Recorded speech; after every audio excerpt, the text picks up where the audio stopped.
you at the end of the session when there's scope for asking questions. In between also, if you have any comments or any questions to be asked towards the end, it's fine. Either you can unmute and ask towards the end, or someone will read out your questions for me and I will try to address them. Sir, we are live. We can start. Okay.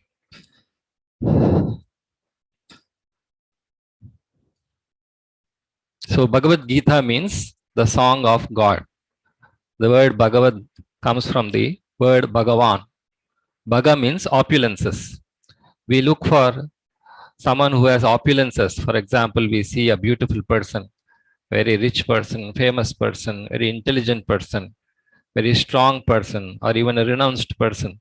Renounced person means basically he has all these 5 opulences, but still he is freely giving it out to others. He's sharing the benefit he has with others.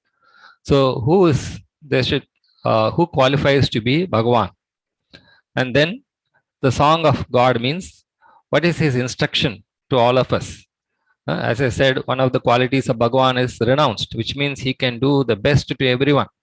We can do good to some people and we may do bad to some others. But as God is concerned, the definition is someone who can do good to everyone. And when he speaks, that instruction is beneficial to all living entities in all the 3 worlds. So whatever I am speaking today, it will be shared to you. First of all, we have a book known as Bhagavad-Gita as it is. The soft copy we will be sharing through email or WhatsApp to all the registered participants. And then we have some PowerPoint presentations that also I will be sharing with you. And we have some notes or anything which can help you to understand the subject better, we will be sharing with you. And during the week also, we will be doing a detailed discussion on whatever I speak today. This is a weekly session, but in between the week also we have sessions where you can get more details. And like this, if you have any questions also, you are free to ask even during the week. So now Bhagavad-Gita, we first have to set the scene. What is the need for Bhagavad-Gita? As you know, Bhagavad-Gita is part of the Mahabharata. Mahabharata means the history of greater India. The whole entire earth continent was known as Bharata, named after King Bharata, who ruled this as emperor of this entire earth planet. That's why if you see in the Mahabharata, many places which are mentioned, which are outside the present India. Like for example, Gandhari is from Afghanistan. So like this, if you see the Bhagavatam also, there is a description of the people from different parts of the world. Like Huna means Huns. Like the Mongolians and all these people are accommodated there. The Greeks, all the different present countries, so-called Western countries, they're all covered in the description in the Bhagavatam. So this Mahabharata is an epic which narrates how it led to the great Kurukshetra war.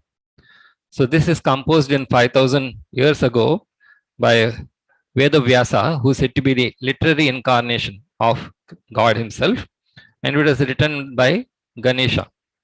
So this Bhagavad-Gita is spoken by Lord Krishna to Arjuna. So why is it important for us? Because it appears as a part of the Mahabharata, which is an epic or history. We say history repeats itself. So we can learn many things from history. And it's a dialogue which was happened before a war. So this conflicts we face in life. In everyone's life, there's a conflict. Conflict arises we have different goals. And simultaneously, we have different goals which are also different from those of others. So just like if you are in a traffic signal, there is a conflict. So, and someone is there to resolve the conflict. So this conflict is sometimes necessary, but if it is handled properly. So this Bhagavad Gita helps to resolve all those conflicts, both in our life and while dealing with the nature as well as other living entities. So this Bhagavad Gita is a manual for mankind to how to be successful in life. And why it was spoken to Arjuna specifically? Because in the battlefield, everyone could hear this Bhagavad Gita. But Arjuna's special qualification was he was devoted to Krishna, which means he had faith in the words of Krishna. And secondly, it was a very intimate relationship. In other words, there's no question of doubt in him about what Krishna is going to tell him. So now the little bit of the history of the Mahabharata is that there was the Kuru dynasty, from which the word Kauravas come, but essentially Kuru dynasty refers to both the Pandavas and the Kauravas. It is originating from King Bharata, as I said, who is the emperor or the former ruler of the earth. And he was accepted as the emperor from all the kingdoms. And in that lineage comes Bhishma, who was the son of Santanu, king. But because Santanu wanted to marry again, Bhishma obliged and he took a vow that he will not marry again. I will not go into the details as to why he took that vow, but because he took a vow of maintaining celibacy, he could not marry or beget children. So naturally, when Santanu married Matsyagandha or Satyavati, she begot Vichitravirya and Chitrangada, and one of them died. And so Vichitravirya was made the heir of the kingdom.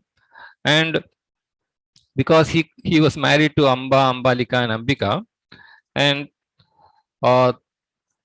although he could not beget children through them, his elder brother Vedavyasa was permitted to beget Dhritarashtra, Pandu and Vidura. Now Dhritarashtra, although he was elder, because he was blind, the king, whoever is the king, has to be in physically fit condition to rule the citizens. So as per the rules prevailing at that time, he was not permitted to be the king. Instead, his younger brother Pandu was designated as the king. But he died also prematurely. And till that time that his sons, the 5 Pandavas, they grew up, the kingdom was given under the leadership of Dhritarashtra for a temporary basis. But in this period, his son Duryodhana was always plotting to kill these Pandavas and get the kingdom for himself. So although he attempted many times to kill the Pandavas, he was not very successful because the Pandavas were protected by their uncle Vidura. And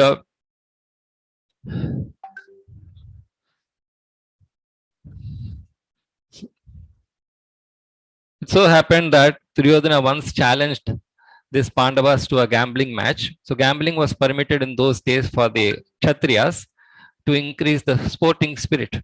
Because when a Kshatriya is going to fight, he may win or may lose. But if he loses and gets discouraged, that is not good for him. So just like in a game, you sometimes win or lose, you take it in a sportive spirit. So those days gambling was encouraged for Kshatriyas, or even hunting was allowed because they had to learn the art of killing the enemy. But knowing that Yudhishthira had a weakness for gambling, that he would bet anything for the game, the Pandavas conspired with Shakuni and made sure that they lose this. And they had put a bet that they would give up their wife and then they give up their kingdom for 13 years. So after the exile for 13-year period, when they came back and properly requested to be given the kingdom back, Duryodhana bluntly refused. And at that time, Lord Krishna also tried to prevent the war by going as a messenger and requesting Duryodhana to give them at least 5 villages because they are Kshatriyas and they have to do their duty. But then Duryodhana was arrogant and refused even that. So at that time, war was inevitable, and the different kings in different countries, they aligned themselves either on the side of the Pandavas or on the Kauravas. And Duryodhana chose the army of Krishna because Krishna took a vow that he would not fight. And instead, Krishna acted as the charioteer at the request of Arjuna. And because Arjuna was confident that if Krishna were on his side, he would be victorious. So when these armies have assembled on the battlefield of Kurukshetra, Dhritarashtra was witnessing this battle while staying in his palace. So this was possible because Sanjaya, his secretary, was blessed by his spiritual master Vedavyasa that he could envision what was going on in the battlefield. So nowadays also there's some research going on remote viewing, where when someone is trying to see what is the military arrangements in some country by keeping a subject in one particular country. Anyway, so this is also very scientific, and Sanjaya was able to narrate what was going on in the battlefield to Dhritarashtra. And the first question of Dhritarashtra was, my sons and the sons of Pandu, having assembled on the battlefield of Kurukshetra, what did they do? Which means it is showing that he is doubtful about the outcome of the battle, because he knows very well that his sons have been against Dharma, and the Pandavas were always following Dharma under the guidance of Krishna. And particularly because they had assembled in Kurukshetra, which was actually a place of pilgrimage, he thought that this place would influence their Pandavas favorably, and maybe the fight would be withdrawn. So that is the beginning of the Bhagavad Gita. Now, this presentation is a little bit detailed. Because of time constraint, I will not share this entire presentation. Instead, I will take some comprehensive notes.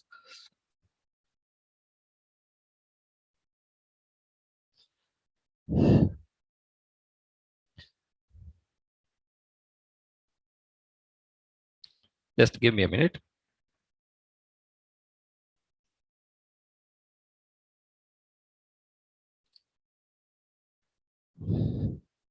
So Bhagavad Gita is, I hope you are able to see the screen. Nachiket can please confirm.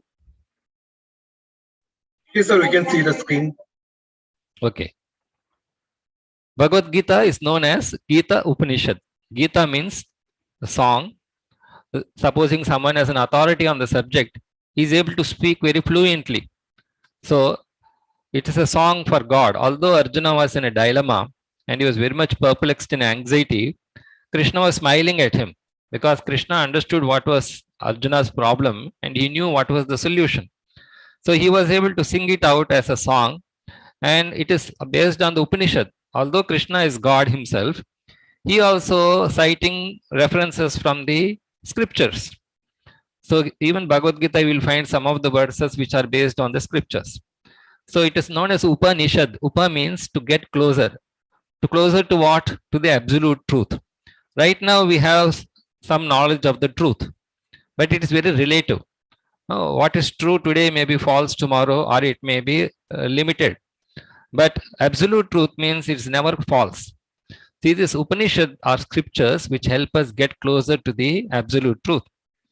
And this Bhagavad Gita is said to be the essence of the Vedas. Veda means knowledge. If you see, analyze carefully, all the modern sciences are based on the Vedas, at least in their true sense. So Veda means originally knowledge, and it was only one Veda, and later Vedavyasa split it into 4 Vedas. And Veda basically means knowledge. Knowledge means 3 aspects. Knowledge is complete when we have an object of knowledge, which means it should be practical. Right now we are perplexed whether Bhagavad Gita is really practical. So real knowledge means it has an objective, it has a purpose which can be fulfilled. And there is also a knower. Someone should know this, then only it can be translated to others. No matter how much knowledge is available in the form of the books or whatever media, unless someone explains it to another person, it is not complete. So knowledge means it should essentially have these 3 things. There should be a knowledge, which means there should be a source, and then there should be an objective or a purpose or a practical application, and there should be some person who has understood it and practiced it. So in that sense, this Gita is one of the most important Upanishads. And now, why is it important to understand Bhagavad Gita in the proper way? Now there, if you do a Google search or any YouTube search, you will find so many discussions on the Bhagavad Gita.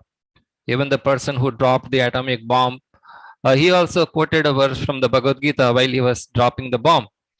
So even Hitler has read the Bhagavad Gita. So many people have read the Bhagavad Gita. So then naturally the tendency is to understand it in their own way. So that is known as a commentary. But the problem is, this Bhagavad Gita has been composed by Lord Krishna himself. Anyone other than him, when he starts commenting on the Bhagavad Gita, it will can either mislead or give a very limited perception of that Bhagavad Gita. So generally, most of the commentaries on the Bhagavad Gita are cannot be strictly authoritative, which means we may not get the full benefit. Even I am speaking now, how much I will be able to deliver is a question, because I am limited in many ways. So therefore, we cannot accept all commentaries on the Bhagavad Gita as authoritative, in the sense that they may not help us to understand Bhagavad Gita as it is or apply Bhagavad Gita. Because in almost every one of them, the commentator has expressed his own opinions without touching the spirit of Bhagavad Gita. This is the nature of every human being, that he tries to impose his own opinion about a subject. And that can either sometimes help, or it can also do harm to others. Now, the spirit of what is the real spirit of Bhagavad Gita? How it has to be understood and conveyed to others? That is mentioned in the Bhagavad Gita itself. That is, first of all, we have to accept the authority of the speaker. Just let us say there is a publication, a book has been published, and of course, on the same title, there may be many books or many papers on that subject. But when it comes to selecting the best one, you go by the author. Supposing there's a book on mathematics, then you see who, let us say it is calculus. Then you will look for a particular author on that subject, because we know he is authoritative. Similarly, we have to see who is the authority on the Bhagavad Gita, and that happens to be Lord Krishna himself, who has spoken the Bhagavad Gita. So now, what is the special position of Lord Krishna? Is he just like one of us, and just like anyone can comment on any subject?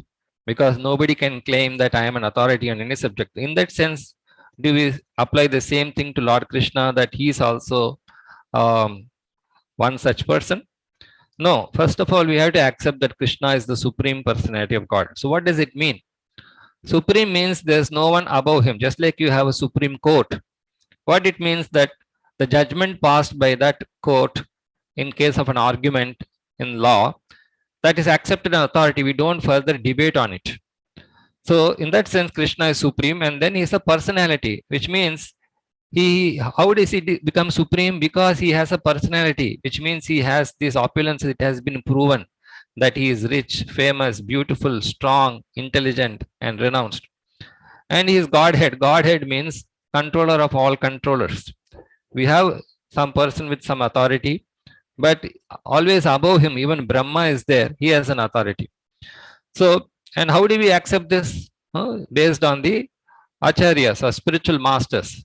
Shankaracharya, Ramanujacharya, Madhvacharya, Nimbarka Swami, and Sri Chaitanya Mahaprabhu. These are accepted as acharyas or authorities on this subject, because they could understand, explain, and practice a Bhagavad Gita and teach this Bhagavad Gita successfully to many people. And what have they concluded? They also agree, although they have their own commentaries on the subject. Basically, just like a diamond is there, you look at it from different sides, it appears beautiful in all sides. So this way, the commentaries by these different acharyas are according to time, place, and circumstances. So they highlight one aspect of the scripture. They're trying to add value to the scripture, which is already valuable. But they essentially agree on one point, that Krishna is the supreme personality of Godhead. And not only in this Bhagavad Gita, there are many scriptures like the Brahma Samhita, which are spoken by Lord Brahma. And there are many Puranas compiled by Vedavyasa. And among all those Puranas, the Srimad Bhagavata Purana is said to be the topmost, because it was compiled by Vedavyasa in his maturity, which means he had done a lot of research on the subject and then given his conclusion in the Bhagavatam. So there also it says that Krishnastu Bhagavan Swayam. So at least we have to give the benefit of a doubt whether Krishna is the supreme personality of Godhead. Now, one may ask, is it Bhagavad Gita relevant today? This question is often asked in the modern world, when there's so much scientific advancement and we are faced with bigger and bigger problems. Do you still think that Bhagavad Gita is applicable, and that too particularly to me as an individual? Maybe it may be applicable to some people. And what about an atheist? Do you think it's still applicable for him? So to answer this question, it is explained that Bhagavad Gita was first spoken to the sun god. Krishna himself says to Arjuna in the 4th chapter that I spoke to Vivaswan, the sun god. So this may be a little difficult to accept, that how there can be a sun god. Of course, I see the sun every day, but on what basis can I believe that there is a sun god? Just like any country you go, The country gets its identity based on the people living there. Definitely we say an American or an Indian because there are people living in that country. So similarly, on the sun planet also there are living entities and they have an authority who is known as the sun god. And there's much detail explain in the scriptures of what is his purpose. But he also is doing his duty perfectly. Just like now this laptop I am able to use because there was a person who designed this laptop. I am able to use the power supply. Current is coming because there's an electrical engineer. So nothing is happening by itself. There is some person behind every activity. So similarly, even the sun is functioning perfectly means there should be a person, and that is the sun god. And how is he able to do his actions perfectly? He is also a living entity like us, but he is doing much better, much better than what we are doing. So because he received this knowledge of Bhagavad Gita from Krishna himself, just like Bhima, that is Brahma also received the knowledge of the creation from God himself. So when this Bhagavad Gita was spoken to the sun god, he spoke it further to Manu. Manu means father of mankind. They are known as 14 Manus in a day of Brahma. The word man comes from Manu. And Matru, maternity, Pitru, paternal. So all these Greek words, they originated from Sanskrit. The Manu means father of mankind, who guides the mankind. And Swayambhu Manu, he spoke to Ikshwaku. Ikshwaku means Raghu dynasty, the sun dynasty it is called, from which Lord Rama appears. And this way by disciplic succession. What is disciplic? Disciplic means to receive any knowledge, one should practice some discipline. Just like you enroll for a PhD. Some amount of discipline is required to absorb the subject and excel in that field. So similarly, to understand this Bhagavad Gita also, there should be some discipline. And this can be transmitted only to a person who can receive that knowledge. So that is known as the succession. Why succession? Because always, just like water is flowing from a higher altitude to a lower altitude, current is flowing from high potential to low potential. So always it is top down. And so therefore this knowledge is coming from top down. So, but what happens is in the course of time when this discipline is lost, when we find sometimes that there is no qualified person to fill the job. So it happens that sometimes there is no qualified person to receive and transmit this knowledge of Bhagavad Gita. Then Lord Krishna himself has to come to rectify the situation. Just like when there is a problem, sometimes it is addressed by the juniors. But when an exceptional problem is there, the head of the organization personally has to come to address it. So likewise, Krishna himself comes to give this knowledge of Bhagavad Gita again, as he says in the 4th chapter, Yada yada hi dharmasya glanir bhavati bharata apyutanam adharmasya tadatmanam srijamyaham. So what is dharma means? What we are supposed to do. Everyone is supposed to do something in this world. So when people forget that or do not know what it is, Krishna has to come and give instructions which are universal. So, but then even if he comes to give this knowledge, there should be some qualified person to accept this. So therefore, when Krishna comes, along with him, a qualified listener comes, and that is Arjuna. It is also explained in some scriptures that Narayana and Nara, Narayana, Nara Rishi, sages, they incarnated as Krishna and Arjuna. But anyway, this was spoken by Krishna to Arjuna on the battlefield, which is a very crucial situation. So in our life also, we are put into very crucial situations. So what is a crucial situation? When we do not know which law to apply. Just like in the court of law, people are arguing on the basis of the law books. But unless one person knows the criticality of the nuances, the details of the law, he cannot establish his proposal. So similarly, when Arjuna had assembled on the battlefield, he was confused as to what he is supposed to do, which dharma to follow, which principle in life he should follow. And therefore, Arjuna's special qualification, as I told in the beginning, he was devoted to Krishna, which means he had faith in Krishna. And even if he could not understand what Krishna was saying, he was willing to accept and implement it. Just like a doctor is there, he's prescribing us a medicine.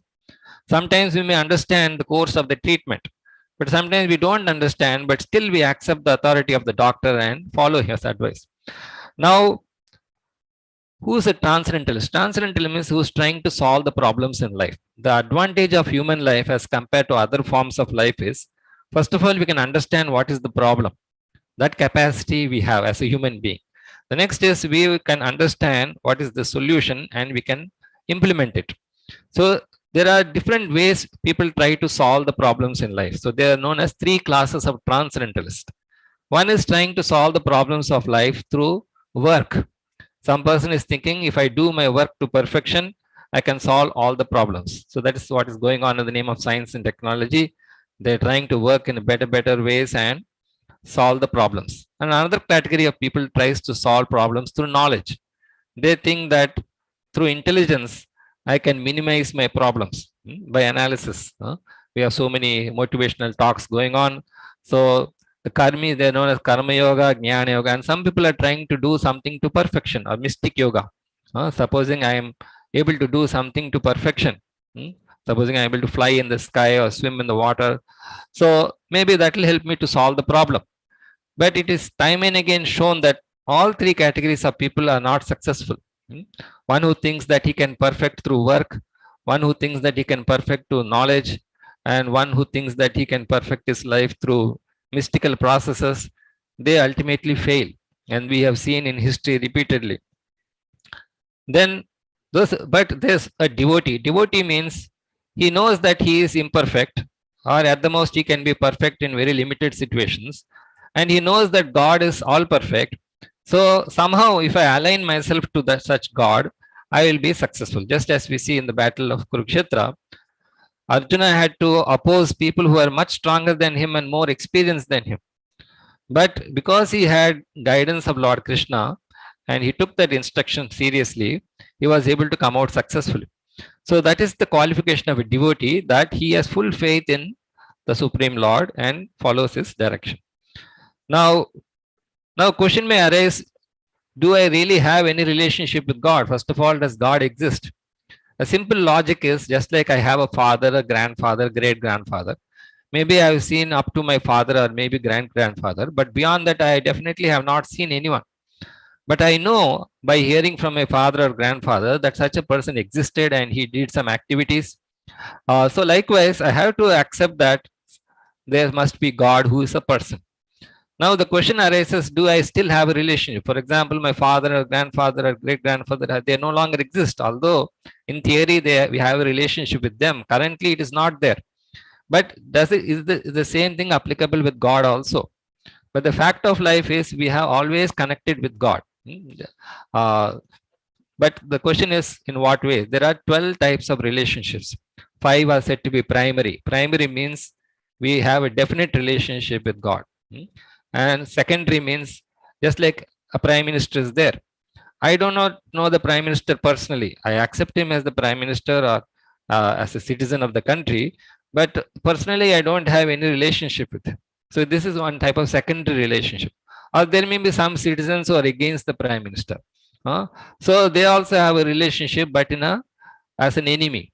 So like this, there are 7 secondary relationships, but there are 5 primary relationships which you can see among all the people around us. One is a passive state. Passive state means we are neutral. We see someone in the morning, we don't know him very well, but we just say hello, good morning. But beyond that, we don't go further. We don't discuss much. We want to be nice with a stranger also. We say hello, how are you, things like that. So this is known as a passive state or a santarasa. Santarasa means we are neutral. We are neither against that person or friendly to that person. And one step further is an active state, which means we actively relate with that person, or as we want to serve that person. As a customer serves the, the client is served by the company tries to serve its clients. Like this, the servant is trying to serve the master. There's an active relationship. And going further is a friendly relationship. So there you are not much worried about the formalities. It is a little more intimate. And much further is a parental relationship, which means instead of expecting something from the other person, you are trying to give it to that person. Just like the mother is feeding the child, not in expectation of any return, but out of love. She is only giving to the child when the child is not actually equipped to give back to the parent. And then the conjugal lover means when the wife or a husband is goes dedicate their whole life to that relationship. So this relationship is possible with God also, and it is existing, and we have to revive that relationship. Hmm? So what is the benefit of that reviving that relationship? That we will see. So that is known as a Swarupa. Swarupa means our original identity. If I ask any one of you who you are, you will say you identify yourself from your family background, or you will identify yourself from your state from which you are coming, or you identify yourself with the profession or the institution you belong to. But these are all changing designations. So then the question may arise, what is my original nature? Of course, we are all living entities as spirit souls, but beyond that, each living entity has a particular relationship with the Supreme Lord. Just like we may be citizens of the country, but we have a very unique ID. Just like you have an Aadhaar number, which means we have a unique position in relation to everyone. So now the question is, how do I recognize what is my identity? So that is possible only when all of us agree to serve the same master. Just like you are working for, let us assume everyone is working for the same company. Then it is everyone will have a unique ID, and each one will be given a unique roles and responsibilities and how to function in that organization. Similarly, we can function according to our original nature only when we have a common relationship, and that is through devotion. So what is devotion means? God has some instructions for us which will benefit us, and when we follow this instruction, that is known as devotion.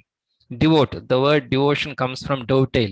Dovetail means we have some abilities, we direct it in one particular way, and when we direct these abilities and qualities in as directed by God, that is known as devotion. So one may ask, why I should direct it to God? Because he is our well-wisher, he is our best friend, he is ready to give help us.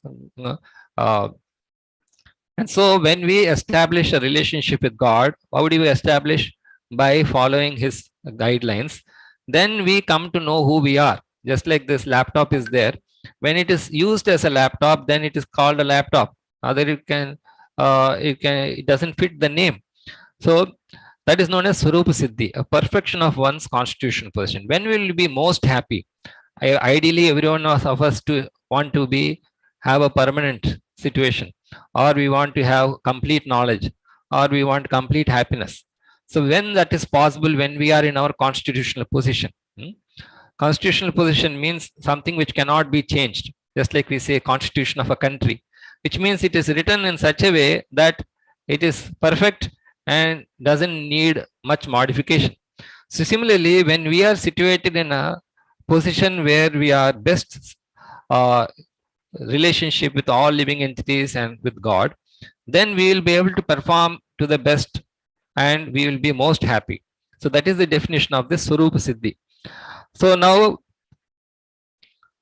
again, coming back to the same question as to why Arjuna accepted Krishna as the Supreme Personality of Godhead. So this word is being repeatedly used, Supreme Personality of Godhead. So why? That is very important. Because Krishna is Param Brahma, means supreme living entity. Brahman means consciousness. We are all conscious. Even in the dead, the coma stage, a person is conscious. So there are many proofs how reincarnation, all these things. So it means essentially every living entity is conscious. And the distinguishing feature between a living person and a dead person is consciousness. So there's something called a supreme consciousness. Just like I am aware of what is around my room. But if I fix a satellite, from that satellite I can see many different places simultaneously. So similarly, the Supreme Lord is able to be conscious about every living entity. So that is his Param Brahma, and Param Dhama is the resting place. So when just like when we have any problem, we go take shelter of some person who's better situated. So he's Param Dhama means he can give solace to all living entities. That's why we read in the scriptures that when there is a big calamity, Brahma and all the demigods, they go to the shore of the ocean and worship, and then they hear a message.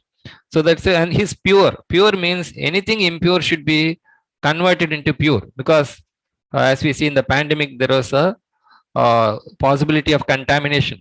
So if there's something which can remove this contamination, that is said to be pure. So now the problem with every living entity is there's some kind of a contamination in the thought process, the way we think, the way we talk and act, and achieve our goals is all some contamination is there. So we need someone who's pure and he can remove this contamination. So therefore, that is the definition of Pavitram. And Purusham means enjoyer. Someone who is enjoying only can make us happy. Supposing I am distressed and I go to another distressed person, it only amplifies my distress. So someone who is really rich or famous or strong or beautiful, intelligent and renounced, he can enjoy and he can give that enjoyment to others. So that is definition of God. And is transcendental, which means he is never affected by any problems. And Adideva means he is the controller of all controllers. Deva means controller. We see someone is superior to us in his controlling abilities. But if someone is the controller of all controllers, that is Adideva. Ajam means unborn. So who is born? One who is attaining a body is said to be take birth. But actually all living entities are eternal. But we tend to take a body and forget our eternality. Whereas God is concerned, he is unborn in the sense that he never assumes a material body. And therefore he is the greatest. And so these are the qualifications of Krishna to be the Supreme Lord. Now, as I said, it's not that only Arjuna accepted Krishna as Supreme Lord. Great sages like Narada, Asita, Devala and Vyasa, these are said to be eternal sages, which means they are still existing. In Badrikashrama, if you go, it is said that Veda Vyasa still there are, like for example, we say Hanuman is Chiranjeevi and then Ashwadhama. So like that, there are some personalities who are known as eternal and they have accepted Krishna as the Supreme Personality Godhead. So therefore, if we accept Bhagavad Gita as Arjuna understood, then we can get complete knowledge. No. So now Bhagavad Gita is a mystery. What is a mystery? Which means it is the greatest benefit, but we are not able to get the benefit. That's why it is known as a Bhagavad Gita is said to be a mystery. So many people doubt whether Bhagavad Gita is really practical, especially for me. And even if I practice Bhagavad Gita, will I be successful? So that is the mystery, because although it is the best message, still we don't know how to, neither we know nor we understand or practice it. So what is the solution to this mystery? We have to be submissive. Submissive means we have to have full faith that Krishna is the Supreme Lord and Bhagavad Gita is the best instruction and it is practical. So all this will be explained in future sessions, but now what is the purpose of Bhagavad Gita? Does it have a purpose, or was it just spoken on the battlefield for specifically for Arjuna and maybe a few people? No, it is meant to deliver mankind. Entire humanity can benefit from the Bhagavad Gita. That's why we see Bhagavad Gita is becoming more and more popular. Even the Chinese, the Russians, if you see the modern Russia, once upon a time Russia was completely communist and anything Bhagavad Gita was not permitted to enter that country. Now the maximum Bhagavad Gita distribution happens in the Russia and Moscow and all these places, Ukraine, any country you see. So why? Because it is helping mankind from the nishan. Nishans means ignorance. We think that we are very intelligent, but we always analyze carefully. In some areas, we have no knowledge.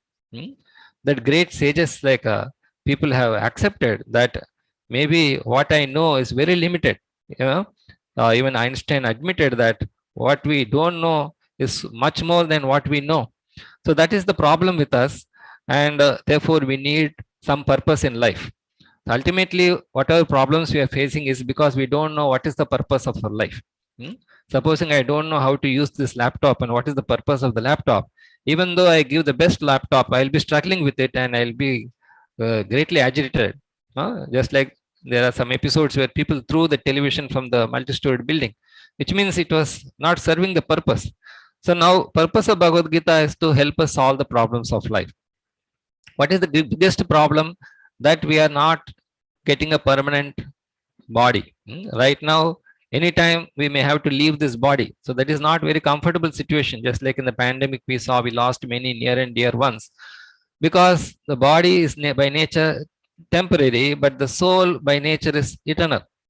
Now this is a conflicting situation. So the Bhagavad Gita helps to solve this problem.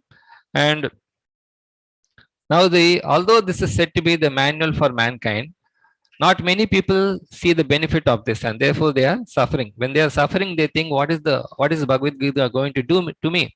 If I get some money or maybe some job or some comfort, that will solve my problem. What is Bhagavad Gita is going to help me? But they don't realize that Bhagavad Gita is the helps us to first understand who we are, and then the problems become much more easier.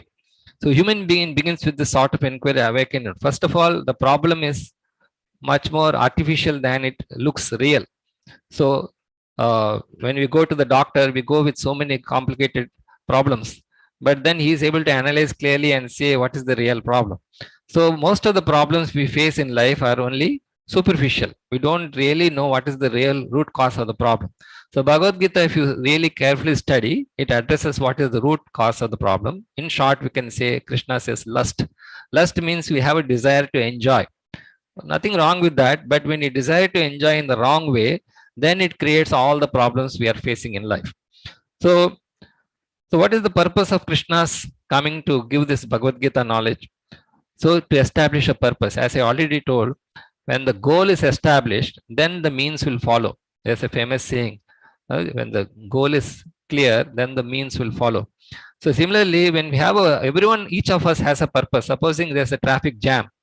Why there's a traffic jam? Because people are trying to reach different destinations, but they're using the same road. So similarly, all of us have the same rules to follow, but still there's a conflict.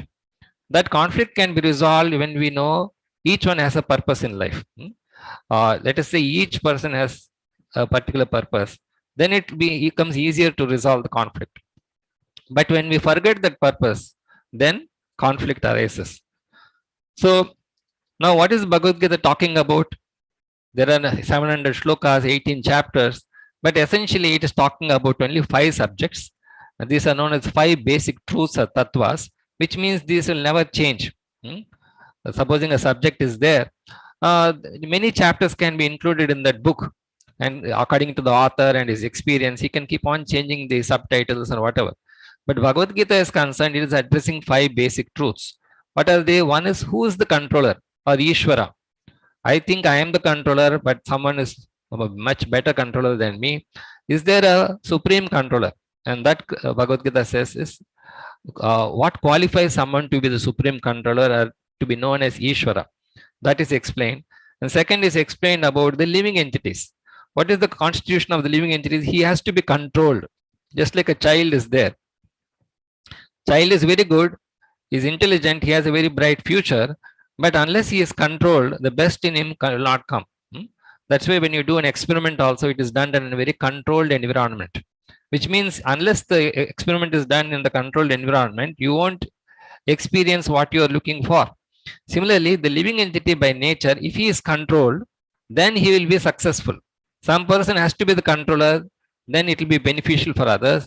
Some person, when he is controlled, just like a drama is going on, there is a director and a actor.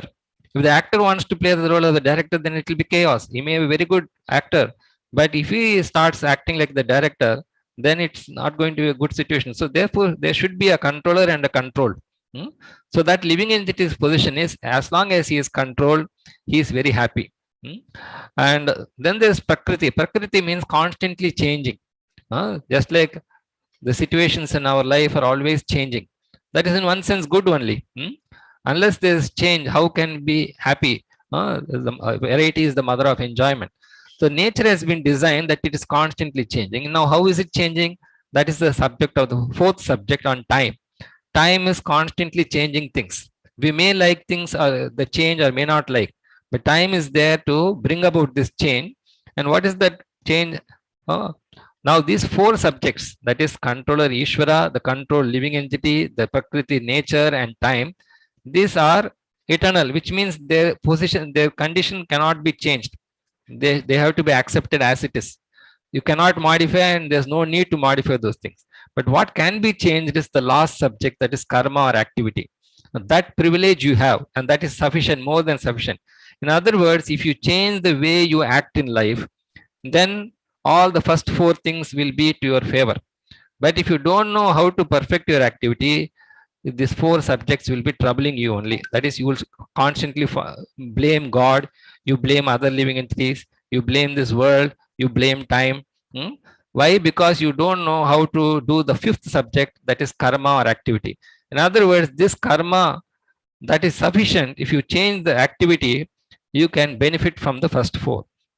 So now Bhagavad Gita is teaching us how to perform our activities in life. So now the next question is, what is our actual relationship with God? Are we completely different? So the analogy is given just like a drop of water and an ocean of water.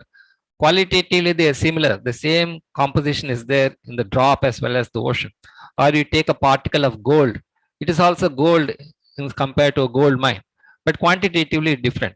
So similarly, we are also minute gods. We are also minute enjoyers, minute controllers. But we enjoy or we can control provided we have this connection with God.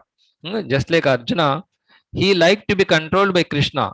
Although Arjuna was related to Krishna as a friend and a relative, when he took the submissive position of a student, he could come out victorious. Now, the next question is, what is material nature? So, it is actually inferior to both the living entity and the Supreme Lord. Right now, we are completely under the control of material nature because we have assumed a material body. The material body is made out of 5 elements: earth, water, fire, air, and ether. But the soul is such, it is not made of any of these elements. But since the soul has assumed a body, it becomes controlled by material nature, which is, why is it inferior? Because it is not conscious. Matter is not conscious, whereas living entity is conscious. So in that sense, the living entity is superior to material nature, but because he has assumed this false ego, because of supposing your unconscious state, you are given an anesthesia, but then you cannot function like a normal person because you are in a unconscious state. Similarly, when we forget our original identity, we become subordinate to material nature, although material nature is subordinate to us and the Supreme Lord. Now, even though we may fail to control this material nature, as we see time and again, we are not able to control nature, although we try to. But God is concerned, his position is always superior to material nature. And so, therefore, logically, it follows that even if I cannot control material nature, if there's someone who can always control material nature, best is I take his help. So, that is the reason the material nature is not a problem, really. Although we are facing problems due to material nature, and even though just like the virus was there, it's a much smaller substance, but it could create such havoc because we didn't know about it. So similarly, material nature, although it is inferior to us, because we don't know about it, like the Lord, we are not able to control it. But because God knows about material nature and we take help of him, then this becomes not a big problem. Now, why material nature is so powerful? That has to be understood. Because it is made out of 3 qualities. That is known as mode of goodness, mode of passion, and mode of ignorance. Sattva, Raja, and Tamoguna. Just like a rope is there. How is it made? You see a very strong, powerful rope. But actually, if you carefully look into how it is made, you take the 3 small thin strings, and you intertwine them. Then you make one thicker string. Then like that, you keep on intertwining three sets of strings. You can make a very powerful rope. Even a rod can be broken. A rod is there, a metallic rod. You bend it a few times, it will break. But a rope, because it is intertwined like this, that's why you have this fibers and all. Optical, they don't break so easily. So likewise, this 3 modes, when they are combined together, they become very powerful. Alone, they cannot do much. Because even a person is very good, he becomes dominated by the Rajasic and Tamasic people. If someone is Tamasic or ignorant, he becomes dominated by the passionate and the good people. So this domination over the modes is always going on. But when they combine together, they become very powerful. So that's why this material nature, because it is made of the 3 qualities, Sattva, Raja, and Tamoguna, it becomes more powerful than the conditioned soul. And under its control, we are doing so many activities. We want to do something, but we end up doing something which is just like as a healthy person, he wants to do something.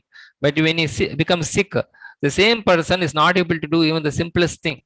So similarly, although the living entity is capable of doing much more than what he can do now, because he is conditioned by the 3 modes. Supposing you put me in a jail, and then I cannot act freely. So similarly, these 3 qualities are binding us. We are become helpless. So how do we overcome this influence of the 3 modes? We have to do activity. Just like a person who's put in the prison, If he does conducts himself properly, he is released from that prison. Similarly, although currently we are bound by the three modes and time, if we learn to do activity in such a way, then we can overcome the influence of these three modes and time also. So that karma is said to be devotion.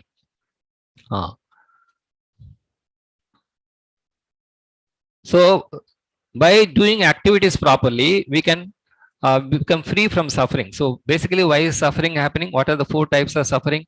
Birth, death, old age, and disease. This is afflicting all living entities. Even Brahma, although he has a very long lifespan, he has to die. Even Indra, the Manus, all these have a lifespan. So birth, death, old age, and disease are common problems to all living entities. And how this can be changed? By doing the proper action. And then we have threefold miseries. Miseries due to our body and mind, miseries due to other living entities, misery due to natural calamities. All this can be solved by changing the activity we perform. Just like how one person is becoming the prime minister, he is also a citizen, but he chose to do certain things at his life and certain points of time. So similarly, practice makes a man perfect. So how do we perfect our activity? We have to understand the Lord is supreme consciousness. Supposing you don't know many things, but you approach a person who knows everything, then he can help you to solve the problem. Similarly, although our consciousness is very limited, when you approach the supreme conscious, just like Arjuna approached Krishna, the Pandavas approached Krishna, then we can know, just like we are using satellites. From here, I cannot see many things. Even if I go to some height, I maybe can see a little distance. But a satellite is so high that it can see a much bigger area. So similarly, from God's position, when we try to understand the problem, it is very simple. You go to a doctor or a lawyer, what looks like an impossible problem, it becomes very easy for him. So similarly, this position of Ishvara is, he is fully aware of everything. And that's why it says Kshetragna. Kshetragna means, Kshetra means the field.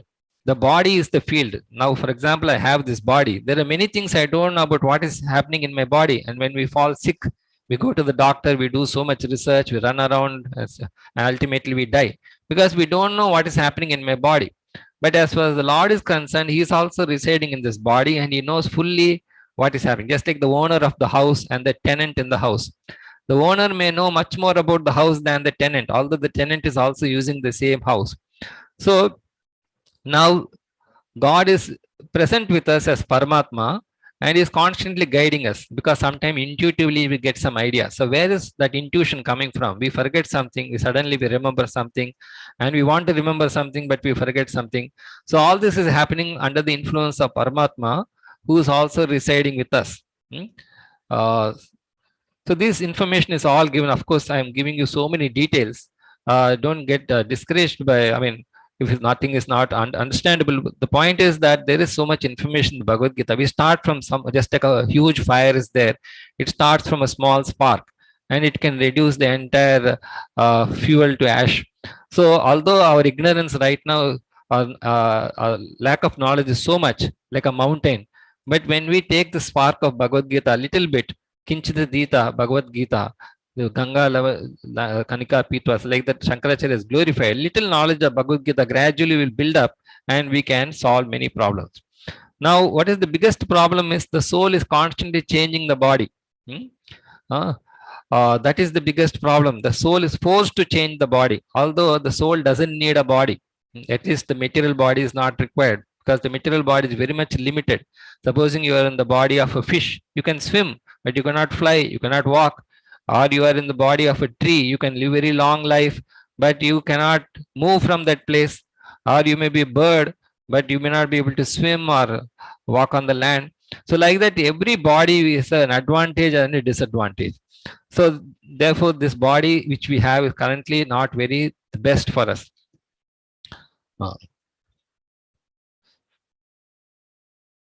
Now, what is consciousness? This question arises. Are we just like another machine? Now, the scientists are trying to say that our body is made out of so many chemicals and atoms, and just when the atoms combine in a particular way, some reaction is happening, then we are alive. When the reaction stops, then we die. Is it like that? Is our body is just another machine brought about by chance? No.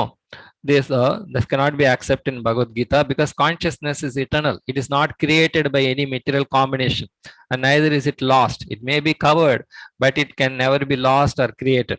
So these are all discussed in the Bhagavad Gita. So how to revive our consciousness? Just like if a person is unconscious, he has to be revived in a certain way. His organs in the body, when they start, main organs start functioning, then he comes back to consciousness. Similarly, when the soul is revived by bhakti, the process of bhakti, and that happens by hearing, just like a person is sleeping. The best way to wake up a sleeping person is to call out his name. Sometimes if you forcefully wake up a person, he may also die. Because scientifically it is shown that if a person is sleeping peacefully and you disturb him in the wrong way, he may also die. So the best way to wake up a sleeping person is to shout. You shout in his ear, like Kumbhakarna was there. He was sleeping and they tried to wake him up. The best way is to speak in his ear. Sound is so powerful. So this knowledge of Bhagavad Gita, when it enters through the ear, then one can awaken his consciousness. Now, what is false consciousness? Right now also we are conscious about so many things. Even the animals, plants, they are also conscious. But the problem is, it is covered by what is known as a false ego, which means our awareness is very subjective. Most of the understanding we have is very subjective. We see something and we understanding it our own way. It is known as Atmavan Manyate Jagat. You see the world according to yourself. The world may be much different from what you understand it to be. So that is even scientifically proven, that you can never, René Descartes' skepticism to say, which means no matter how much you try to understand this world, it is to be doubted. It is doubtful that you have really understood the world, which means the knowledge we can acquire because of this false ego is always going to be wrong. Just like a pilot is trying to understand the height of the aircraft by looking outside. He may be having very good eye vision, but unless he relies on the equipment, he cannot judge properly. So this contaminate, what is the false ego? False ego makes me think that I am the controller. Although I am the controlled, when I start thinking that I am the controller or I can enjoy separately, then this false ego, I assume this false ego. Just like you are acting in a drama, you are not that character, but you start identifying with that character, then you act completely different from what you are. So right now we are in that contaminated consciousness, we are acting contrary to our nature. So in this battlefield of Kurukshetra, all are devotees of God only, but why they acted against their nature? Because of this contaminated, just like a sick person will not act properly.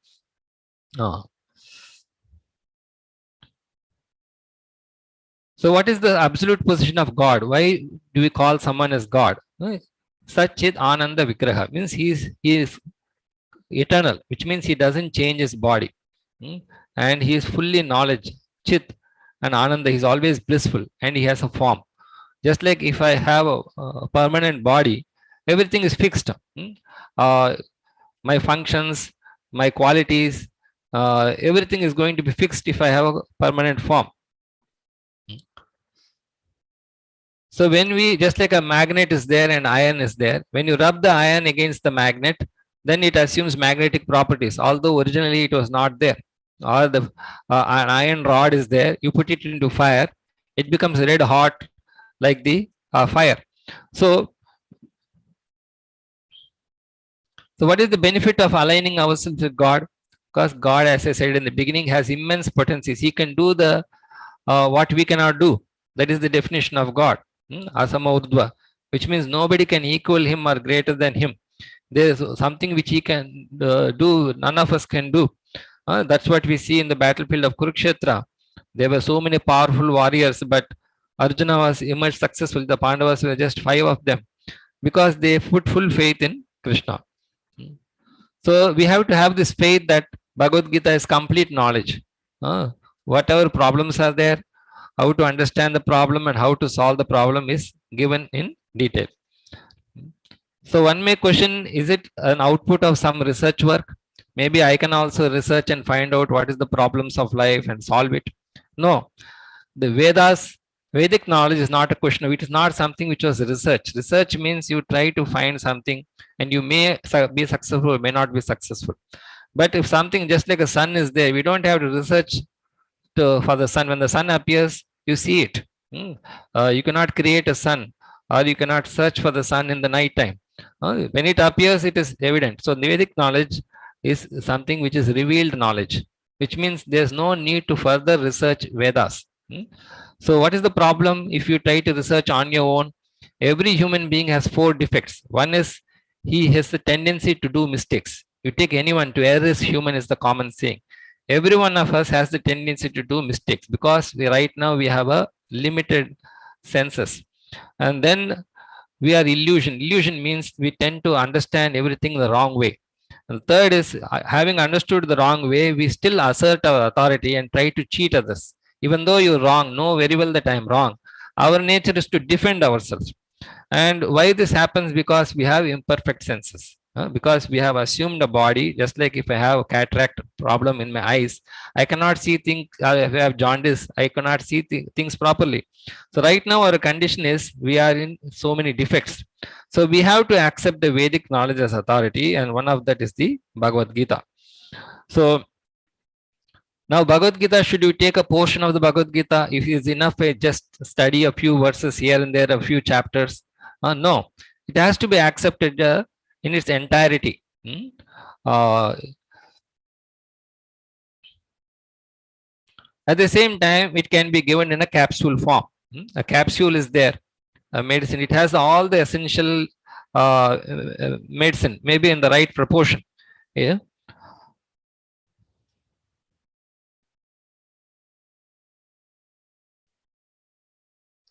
Now we analyzed and said that activity, through activity only we can, by doing things only. Although from imperfection, perfection will come about. There's a common saying that although we are beginning in a stage of imperfection, gradually we can attain perfection. So what is that? Right now our actions, we are depending on the 3 modes. Whatever actions we do, they're either good, they're passionate, or in ignorance, foolishness. But if you combine them properly, then we can perfect that activity. So how to do that is taught in the Bhagavad-Gita. Just like we're using soap. Soap is also made out of earth only. Earth, how do we become dirty? When mud falls on us, it becomes dirty. But soap is also made from the earth. You extract some chemicals from the earth and then you produce soap. So these 3 modes of material nature, although currently they are the source of our problems, they can also be the source of the solution. Just like a virus is there and antivirus. Antivirus, now this, we have this vaccine. Vaccine is also made from the virus, but it's under controlled condition. So the same activity which is causing problems, if done in a different way, can be the solution for the problem. So basically we have to make our life pure. So how do we make it pure? Just like if a glass of dirty water is there. Now one best thing is you keep on pouring clean water. Then whatever dirt is there in the unclean water will gradually come out. So that is the nature of our life. Even though we may have so many shortcomings and others may have these shortcomings, if you constantly keep adding good values in our life, then all these negative things will come out. So similarly, when we acquire this knowledge of Bhagavad-Gita, all the unwanted things, we need many things in life, but we also take along with us unwanted things. So how to remove them? How much ever you try, they will not leave you. Many people are struggling with their habits. So why they are addicted to these bad habits?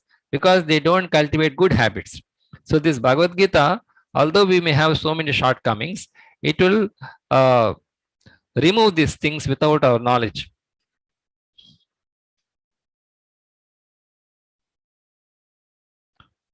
Now one may think this Bhagavad-Gita is a religion. Maybe it is just for the Hindus. The Bible is there for the Christians, the Quran is there for the Muslims, and maybe they're atheists. They also have their books, their philosophy. No, the Bhagavad-Gita is said to be Sanatana Dharma, which means just like salt is there, its dharma is to give that taste of salt. And sugar is there, its dharma is to taste sweet, add sweet to something. Similarly, religion, dharma means which is our original nature, which cannot be changed. And but this how you apply the dharma may change from place to place, time, place, circumstances. But essentially, all of us have the same dharma, which is to be serving God, loving God. When we love and serve God, then we can love and serve all living entities. Right now, because our connection with God is not good, we are not able to make the best use of this world or the people in this world. So why we have to serve God? Because he is the Krishna, means all attractive. As I said, why is all attractive? I already explained. And then he can give us highest pleasure. Krishna. Rama is Krishna's another name is Rama, which means he can give us highest enjoyment. Now each of us are situated differently. Just like an American is there, an Indian is there, and an European is there. They are situated differently, but Krishna is, God is universal. It's not that there is a Hindu God, Muslim God, a Hindu, just like the sun is there. You cannot say it's a Indian sun or an American sun or the European sun. The sun is universal. Similarly, God means he is universal. Similarly, whatever he speaks is universal. It is applicable to all time, place, circumstances, all candidates. Even if you go to Brahmaloka, these problems are the same: birth, death, old age, disease, problems due to the body, mind, other living entities, and natural calamities are there everywhere. So therefore, this Bhagavad-Gita is universal. And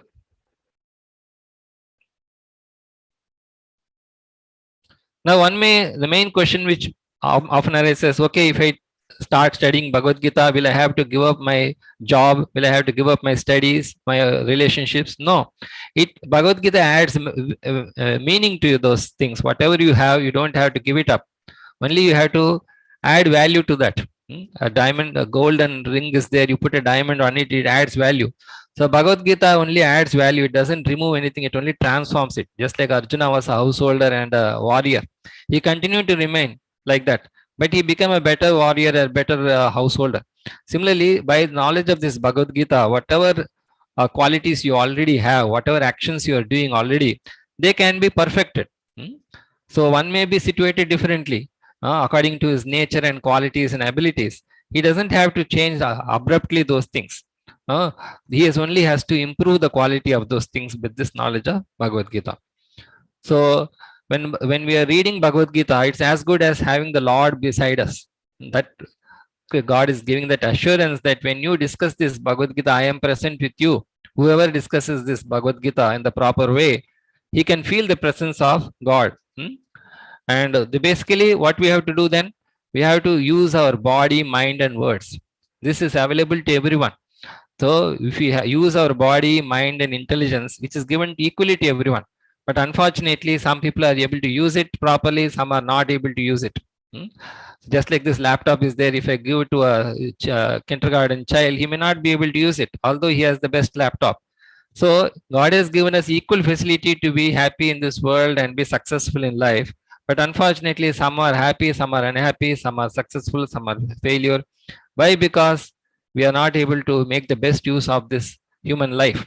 So Bhagavad-Gita helps us to improve the quality of our life, how to use our body, mind, and intelligence.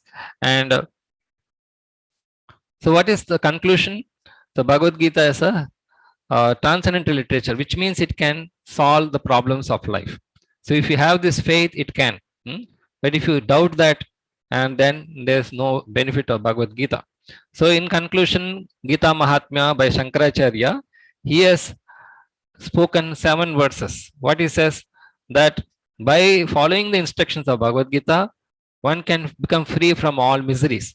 What are miseries? Actually, problems are created by us only. If you go to the doctor, he will say how the problem has come. He will say that because of your eating habits or whatever, we have created the problem. So all the problems in our life are actually created by us. So we only have to solve the problem. Are we helpless? No. Bhagavad-Gita knows what is our problem and it can help us solve the problem. And what are the anxieties of life? Always we are thinking about the past and the future. We are never living in the present. Now Bhagavad-Gita helps us to be present at the moment. People think that Bhagavad-Gita, I'll postpone it. It's not so important. No, but Bhagavad Gita knowledge helps us to be properly grounded in the present. Huh? Just like Arjuna had to be address the problem then and there. It is not that he could postpone this knowledge of Bhagavad Gita. He understood its importance then and there. So we have so many fears, and out of fear we do more mistakes.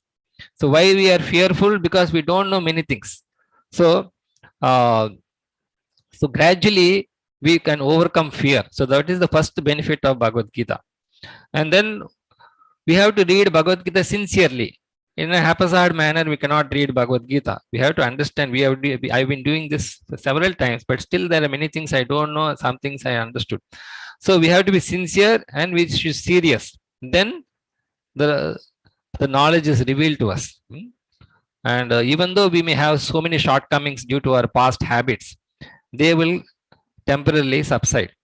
And then just like we take bath daily, we take a bath to keep healthy, both internally and externally. Similarly, this knowledge of Bhagavad Gita will purify our consciousness. Consciousness is the most subtle element. Mind, intelligence, and ego, they are very subtle. So how do we purify that? Only by hearing constantly. The sound is the origin of all the material elements.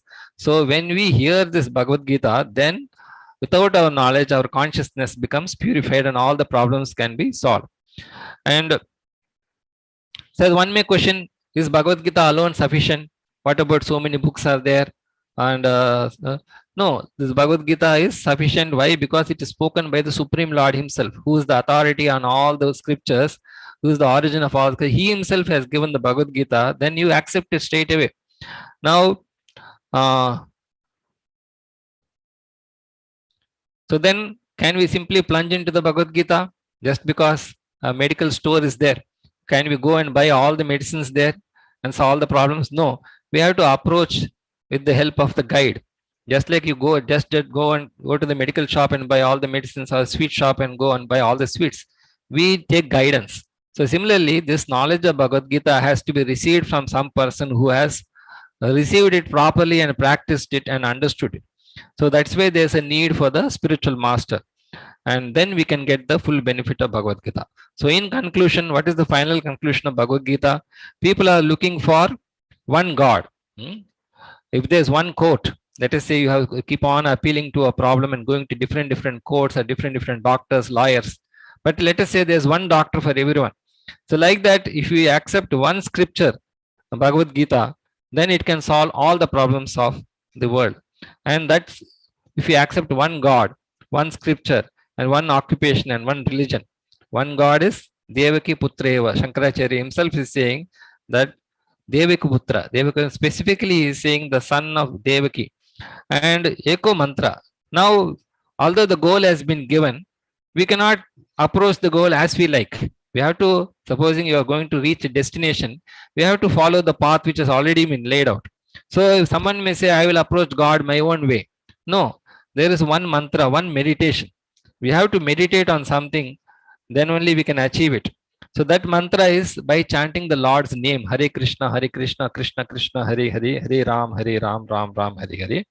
Just like you take a capsule and then a big problem is solved. So similarly, the names of God help. By chanting the names of God, we are able to in a better position to understand Bhagavad Gita.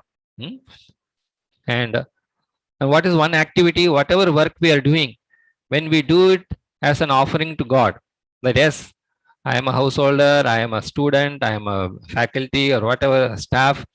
If I am doing whatever I am doing with the dignity, duty and diligence, but at the same time I know that God is there to guide me and protect me, then I read the Bhagavad Gita daily, then our actions will be purified. And so this, with that, we'll stop. Any comments or questions, we'll address them now. So this session being the first session, we have offered it online. So next week onwards, we will be doing this in the HSB 133 in near Central Lecture Theatre. And that will be again every Sunday, 5 to 6 or 6:30. And those who cannot attend the session in the hall, then we can, I will also try to put it online. So during the week, we'll also have a detailed discussion on what I spoke today. And you're free to join us 7 to 8 o'clock in English and Hindi. We'll send you the details about that. And whatever book and materials are there relevant to this subject, we will be sharing with you. Yes. Hare Krishna. So there are a few questions which have come to me directly. One question is, in what way Bhagavad Gita will help me as a student? Yeah, as I said, each of us are situated in life in a different position. So, just like whether you're a student or a family man, whatever, there are some things which you have to do daily. That is common to all of us. So this Bhagavad Gita tells us what is common to all of us, and in different situations. Although we are all students, we are differently situated. One may be a chemical engineering, mechanical or electrical engineer. But if you see, analyze carefully, the basic principles are the same. All of them are originating from maths, physics, and chemistry. So although our situations may be different, the essential principles which we have to apply are the same throughout our life. Whether we are a newborn child or an old man, or we are a student or a family man or a worker, whatever is the principles on which we work or understand or apply, they are the same. So Bhagavad Gita, the universal principles are given. For example, Krishna is telling to Arjuna to fight and remember him. So as a student, you have to do full justice to your studies. It's not that you are doing devotion and you neglect your studies and God will make you pass. No, you have to do your studies properly. Whatever the subject of studies is different from the subject of Bhagavad Gita. So you cannot mix both the devotion and your occupation. Whatever occupation you are doing, that you have to do properly. That's why Krishna says, Ma manusmara yuddhacha. Although Krishna gave the knowledge of Bhagavad Gita to Arjuna, he did not say, okay, you don't have to fight, I will fight for you. No, he had to still fight, but remember me and fight. So you have to simultaneously cultivate this knowledge of Bhagavad Gita. As I said, Bhagavad Gita has universal principles. So as a student also, or any future situations, you will know how to apply Bhagavad Gita. At the same time, you have to focus on your prescribed duty. Prescribed duty means you have a body. You have to maintain that body. As a student, you maintain your body, or a family man, or a housewife, whatever. Each one of us has to maintain our body, keep our body and mind peaceful. For that, we have to do something. So that occupation also we have to do, and simultaneously we have to also cultivate knowledge about Bhagavad Gita. Okay, so there is one more question. There are so many editions of Bhagavad Gita. Are they giving the same answer? What is the way to find out which is the right one to read? The proof of the pudding is in the eating. So similarly, Bhagavad Gita should transform our life. Otherwise, we are not following the proper Bhagavad Gita. So what is, as I said, Bhagavad Gita should cover these 5 subjects. Or basically 3 subjects: Sambandha, Abhidheya, and Prayojana. By the knowledge of Bhagavad Gita, I should know what I should understand, what is my relationship with God. As I explained here, there are 5 primary relations, which is universal. All of us are related to someone else in one of these 5 ways or the 7 secondary ways. So Bhagavad Gita is trying to help us establish that relationship with God. That is the Sambandha Jnana. And then with that relationship, how should I act in that relationship, or Abhidheya Jnana? Supposing you are a student, how to act like a student? You're a lawyer, you know how you have to act like a lawyer. If you're a doctor, you have to act like a doctor. Similarly, as a devotee, what I should do and what I should not do, this knowledge is given in the Bhagavad Gita. Ultimately, Bhagavad Gita gives us the purpose of all this, what we are doing, all this knowledge or activity. That is to attain happiness. So if Bhagavad Gita is making you happy by following one particular Bhagavad Gita, and that happiness should be everlasting. So how do I know if you follow in the footsteps of people who have been successful? So we have to see which Bhagavad Gita has changed the lives of people. Just like you see some person is writing a competitive exam and he has been successful, then we ask him which book you refer to. He will say, I followed this particular coaching classes. The reference material I took from this particular coaching institution. So similarly, we should see which Bhagavad Gita is transforming the life of the people and giving the best benefit. So that way, that is one test of the success of the Bhagavad Gita. And basically, the Bhagavad Gita verses have never changed. It's not that over the period of time someone has 600 verses or 700 verses, 800 verses. No. The number of verses are the same. The Sanskrit remains the same. It has never changed, nor there was a need to change it. So Bhagavad Gita never changes, but the message can become distorted. So therefore, we have to see the person who is preaching the Bhagavad Gita, how much he is following Bhagavad Gita in his life. So that is more beneficial to us. So therefore, we have to read Bhagavad Gita in the association of people who are practicing Bhagavad Gita and have been really successful. What is success at the time of death? We can see who is not disturbed at the time of death. In Bhagavad Gita also, in one place, Krishna says that one who has received this knowledge of Bhagavad Gita, he is not even disturbed at the time of death. Like Parikshit was there, he was cursed to die in 7 days. So he asked many people, what is I should be doing? Then when he heard the Bhagavatam, the same thing which disturbed him before, which was thirst and hunger, later was not at all disturbing him. So if Bhagavad Gita makes you most peaceful in every situation, then that Bhagavad Gita you can say is the authorized Bhagavad Gita. Okay, so there is one more question. I cannot chant the mantra, but still want to get Sthita Pragya stage. Can I attain it without chanting his name? So Sthita Prajna means knowledge, situated in knowledge. Many of us theoretically know something, but when it comes to practice, most of us fail. So why that fixation is not there?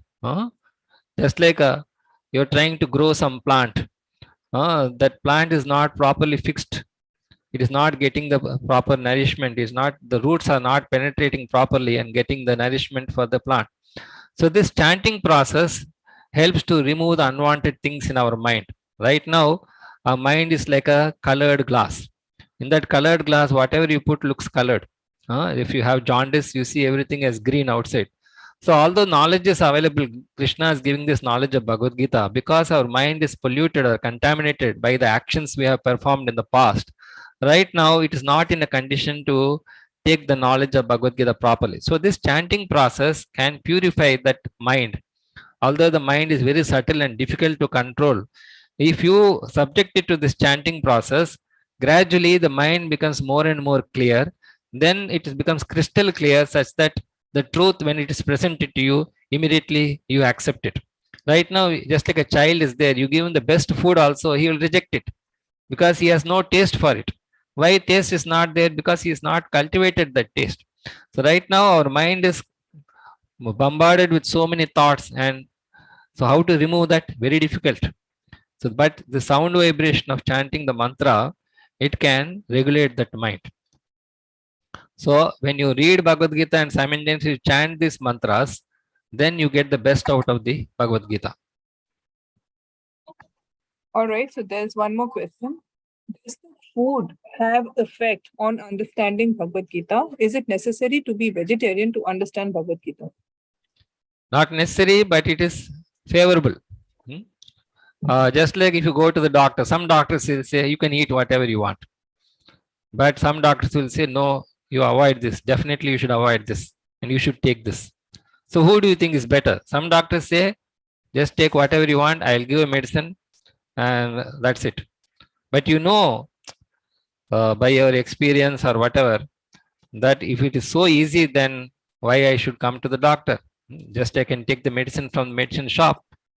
But if you go to the right doctor, he will say, yes, the medicine is very good, but along with the medicine, you have to follow this diet. So similarly, whether you are a vegetarian or non-vegetarian, or whatever, atheist or devoted, Bhagavad Gita will still benefit you. But if you want the best out of it, there are some recommendations. Just like we say, an instrument is given to you. The best way to use the instrument, they will say, this optimal conditions. Similarly, the best way to practice Bhagavad Gita is that not necessarily be a vegetarian. Krishna says, Patram, yo me bhaktiya prayachati. What you should offer it, you should accept that it is blessing of God. So why we emphasize vegetarianism is when normally we are eating food. One man's food is another, I'll say, jivo jivasya jivanam. Unless you kill something, you cannot survive. That is the way the world has been designed. We cannot say that I will not kill anything and I will just survive like that. It's not possible. Even when you're breathing, you're killing some germs. When you're drinking, you're killing some germs. When you're walking, you're killing germs. Like that, in our day-to-day life, without our knowledge, we are killing. But Krishna says you kill, but you give least pain to others. So even though we're eating vegetarian food, that's also causing harm to the plant, but it is causing less pain. The soul which is in the plant body, it doesn't feel as much pain as the soul which is in the animal body. So uh, God has prescribed that this food is meant for you. That this vegetarian food, when you are taking it, you are not causing much pain to the soul which is in the plant body. Comparatively, like a goat is there. Even if it is going to be killed, it won't cry. But a child is there, it sees danger, immediately it cries. Why? Because it is more conscious. So similarly, compared to the animals, the plants are less conscious. So by eating them, even if you're killing them, they don't feel much pain. So these are all some details. But in any case, you begin Bhagavad-Gita. Many of us are not strict vegetarians or whatever. So that is not so important. That will come gradually. The main importance is you start Bhagavad-Gita, reading Bhagavad-Gita and chanting these mantras. Then without your knowledge, you will yourself find out this is good, this I don't want to do, this I want to do. Right now, even if I tell you the best thing, you will not accept it. So, Okay, there's one more question. Does complete devotion conflict with ability to reason? no, the devotee is the most intelligent person. That's why Krishna says in the end of Bhagavad Gita, you are worshipping me with my intelligence. In fact, one who has cultivated this knowledge of Bhagavad Gita is intelligent in all things. That's why these epics have been written, Mahabharata, Ramayana. Why they are showing? People may think if I become a devotee, I will not be successful in life. But these scriptures are showing time and again, these epics and histories are showing that if you are a devotee, you gain everything. You don't lose anything. Even if you were a loser before, you just like Vibhishana was there. He was on the side of the Ravana. But when he chose to join Rama's camp, he is still remembered as a devotee now. So, by learning Bhagavad Gita, in fact, you become a better in whichever field you may be. We have seen personally in all our whoever are practicing here, all our students are all in very good positions. So even we never thought we will reach that position, but it is possible through devotion. And that God wants for every living. It's not that if you read Bhagavad Gita, you only become successful. No, anyone who reads Bhagavad Gita, invariably he will be successful in whatever he is doing. It is universal.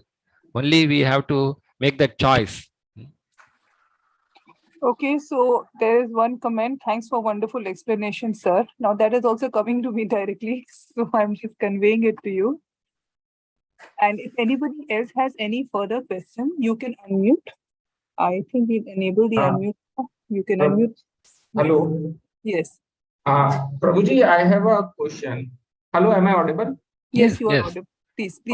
Okay, so one of the aim of Bhagavad Gita is to transcend the death life cycle of what we are going through.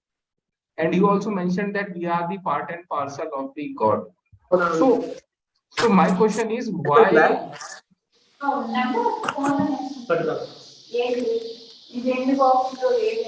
I think two people are talking. One of them have to mute it. Okay. Hello. Yes, please continue. Yeah, we can hear you.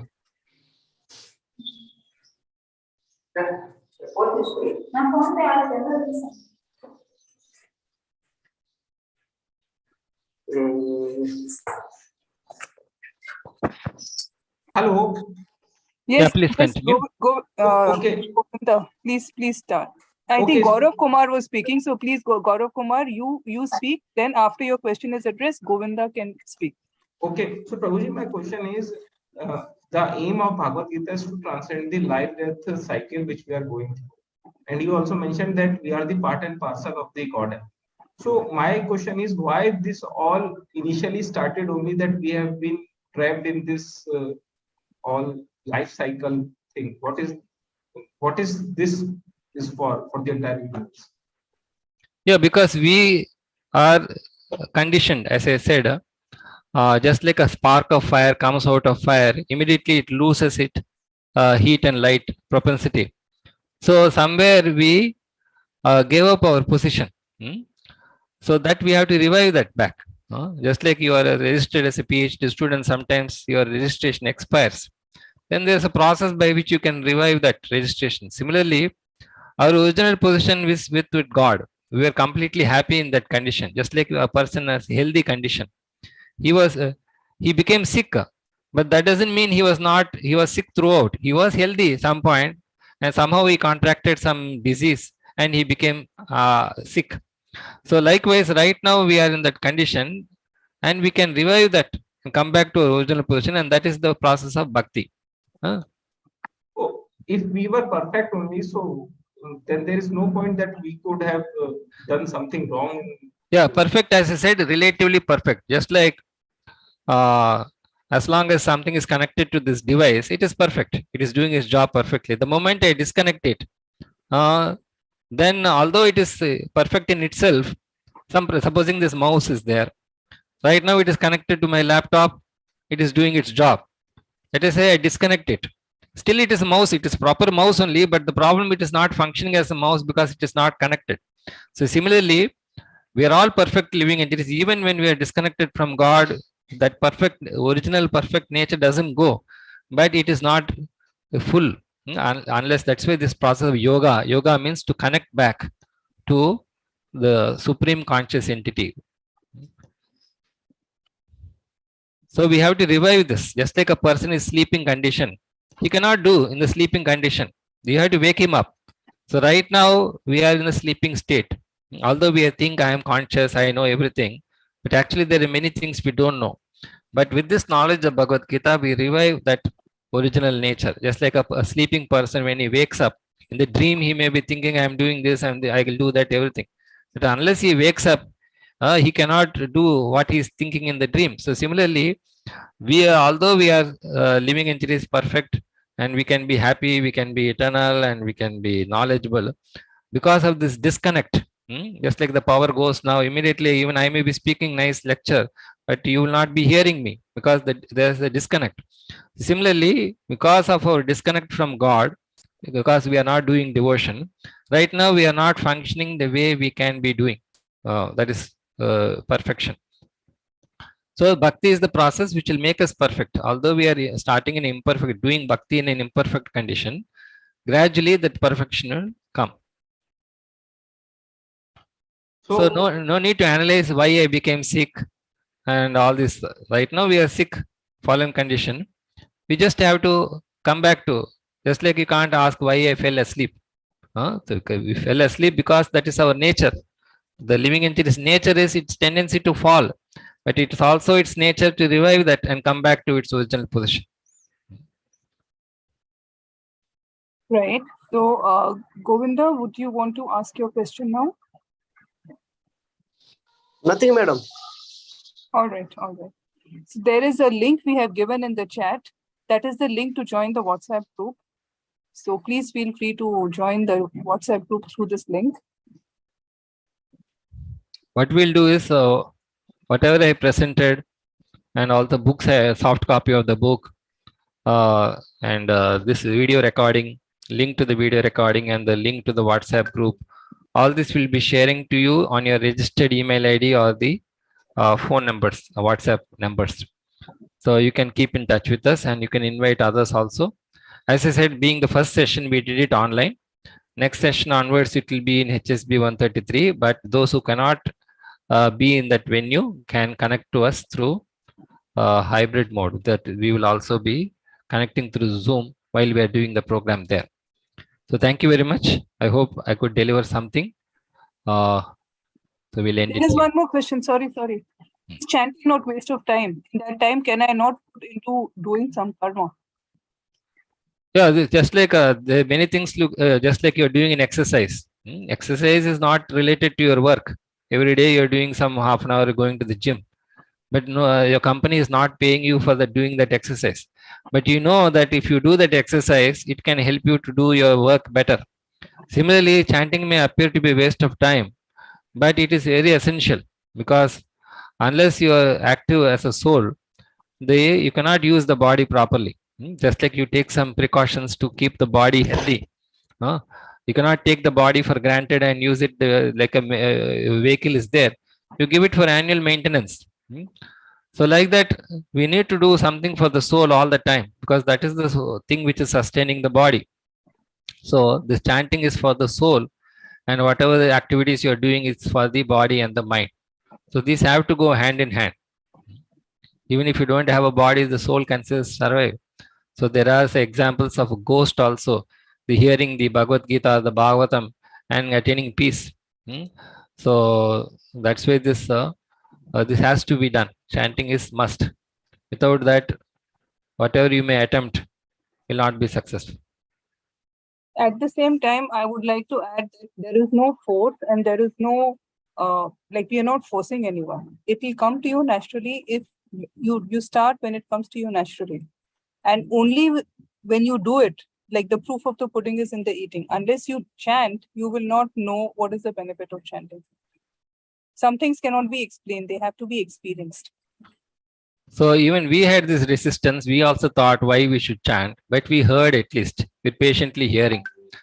So one way is you can play this and start hearing. So gradually, maybe at one point, you will feel like chanting this.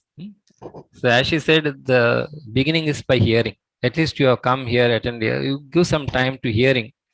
Even you could be hearing the songs, or hearing the chanting, or hearing the lectures. We all began like that only, and we are now able to. Naturally, it comes. As she said, although so many guidelines are there, ultimately it has to become spontaneously. So this will come when you keep connected. Just like you be connected to this kind of a program. Next question is how much time one should chant? Actually, that's what we should be doing all the time, but we cannot actually, just like a person is an expert driver, he's able to sing a song and also keep driving. So we have to be doing both. That's why Mamanusmara Yudhyacha. How to remember Krishna, you have to be chanting his name, remembering his instructions. And at the same time, you have to fight. That is a prescribed duty. But right now, we cannot do both. So what we do, some time of the day, we dedicate to chanting early morning when you cannot be doing anything, when you're mentally dull or whatever. We all do morning chanting. And then when you go to office, obviously you cannot be sitting and chanting in the office. We have to do the work there. So after we do the work again, we come back home. That time we do some chanting or some prayers. So like that, we have to manage time for this and that, but both are required. But ultimately, you will come to the stage where you can do both simultaneously. So that is perfection. So just to make it simpler, when we are starting at that time, we recommend that you spend half an hour of your 24 hours and you chant 4 rounds, which will take about half an hour. So if you do that, gradually you can increase. First do that and then get formed up, then you can increase. If you can't increase, at least half an hour a day out of 24 hours, you should give to God. Chant at that time and you will be able to see the benefit. One question was there. Is the only this mantra is can chanted, or any other mantra which my guru gave it to me? Is that okay? Basically, mantra means it should have the names of God. That is the definition of why, because the names of God are potent. Potent means they can really control the mind. That is a mantra. Mantra means something which will help to control the mind. So it has been given in the scriptures that the names of God are such, have that potency. Normally, if I call out someone's name, he is not going to become immediately, because I am separated from that person. Like Draupadi called out Krishna's name and he could come and help her. So if the name is chanted properly and with proper qualification, then you can get the benefit of the chanting immediately. So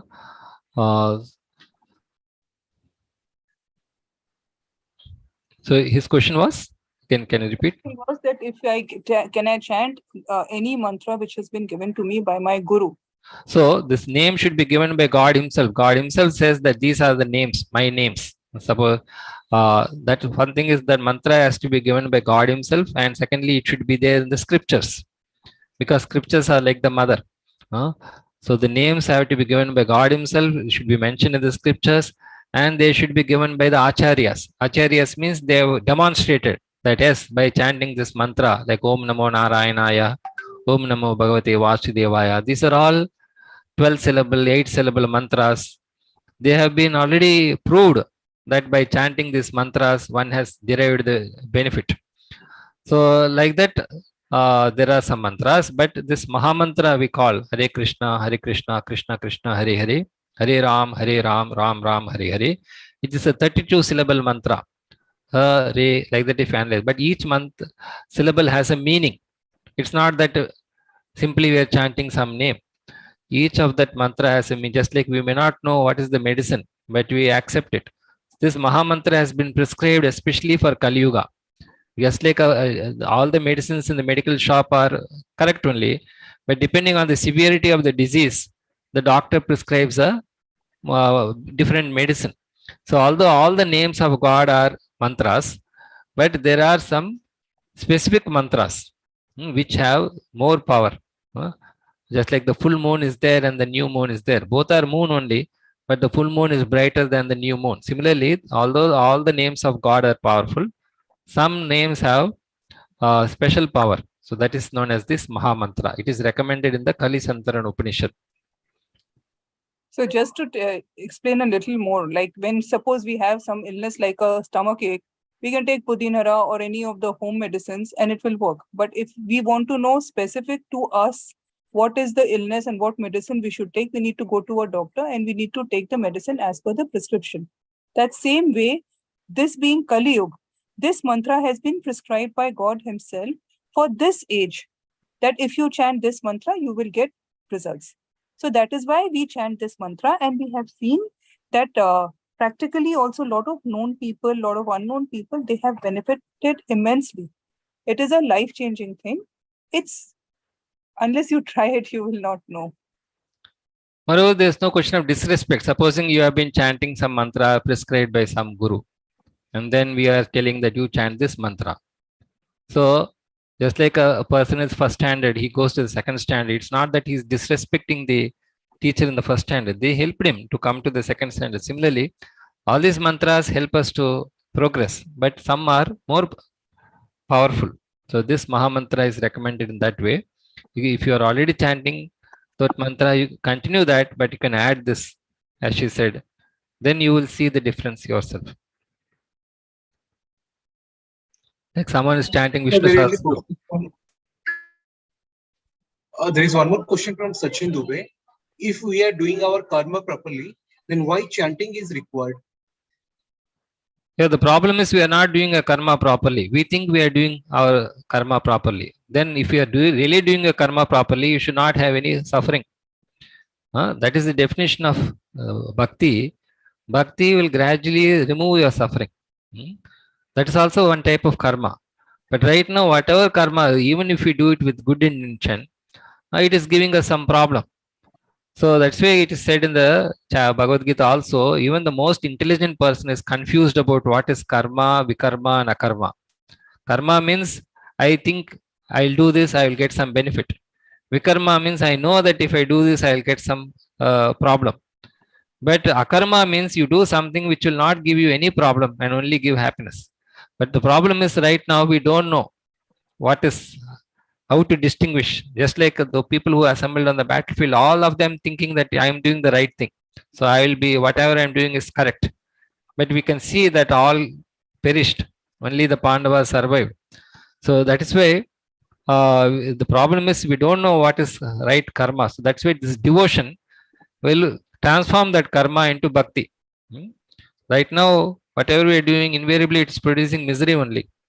But when we transform our activities through devotion, then it produces the desired effect. So when we do our karma properly, we are just being good citizens of the world. We are not doing anything to leave the world and leave the cycle of birth and death. For that, we need to chant, we need to connect with God. Just like you may be good in your own way, supposing you are getting 99 marks, whatever. But unless you join some company, you work for some company, there are so many people who come out with very good marks, but they don't get the proper job. Then what happens? Their talent doesn't come out. It remains hidden.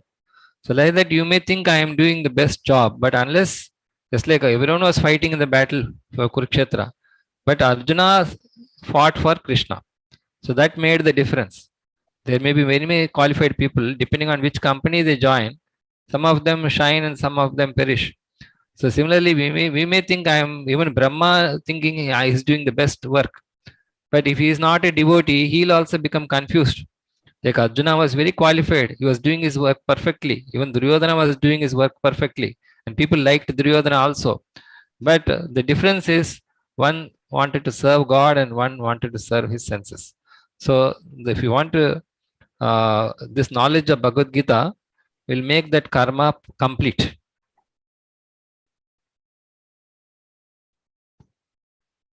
Right. Okay, if there are no further questions, we can end it here. Thank you for your patient hearing and participation.